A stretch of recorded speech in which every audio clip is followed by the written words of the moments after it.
नमस्कार, जोहार, अभिनंदन। मैं हूँ आपकी आस्था।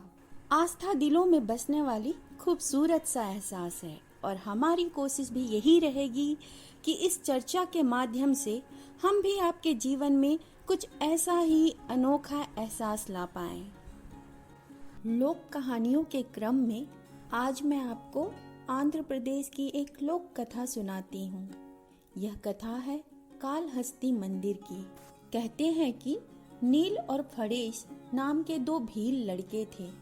उन्होंने शिकार खेलते समय वन में एक पहाड़ी पर भगवान शिव की लिंग मूर्ति देखी।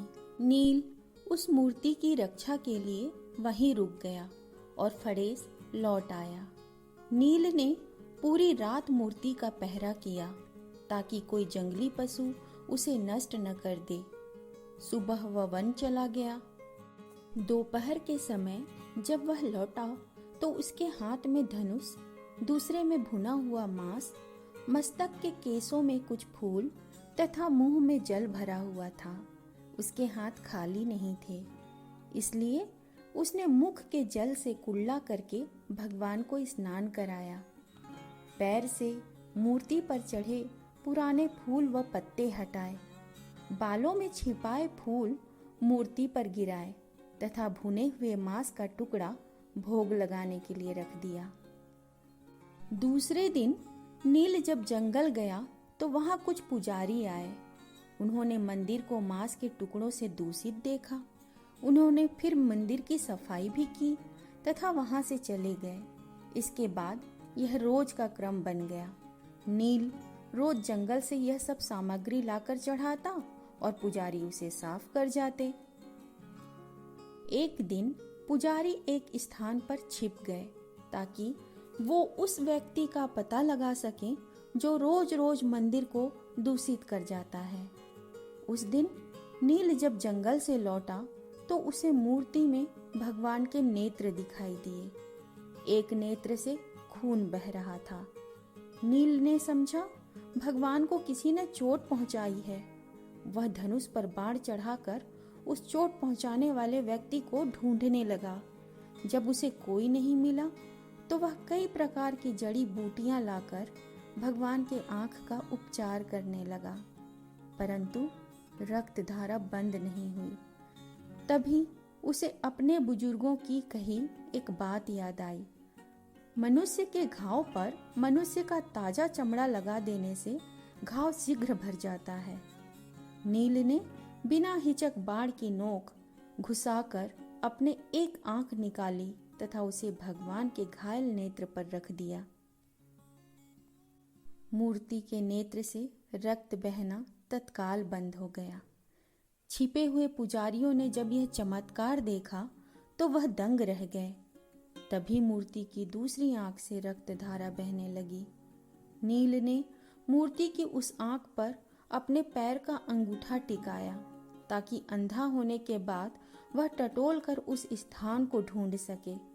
इसके बाद उसने अपना दूसरा नेत्र निकाला तथा उसे मूर्ति की दूसरी आंख पर लगा दिया। तभी वह स्थान अलौकिक प्रकाश से भर गया। भगवान शिव प्रकट हुए। उन्होंने नील का हाथ पकड़ लिया। वे नील को अपने साथ शिवलोक ले गए। नील का नाम उसी समय से कडप्पा पड़ गया। पुजारियों ने भी भगवान तथा भोले भक्त के दर्शन किए तथा अपने जीवन को सार्थक किया। कडप्पा की प्रशंसा में आदि शंकराचार्य जी ने एक श्लोक लिखा है। रास्ते में ठुकराई हुई पादुका ही भगवान शंकर के अंग झाड़ने की कूची बन गई। कुल्ले का जल ही भगवान का दिव्याभिषेक जल हो गया और मानसी नववैद्य बन गया।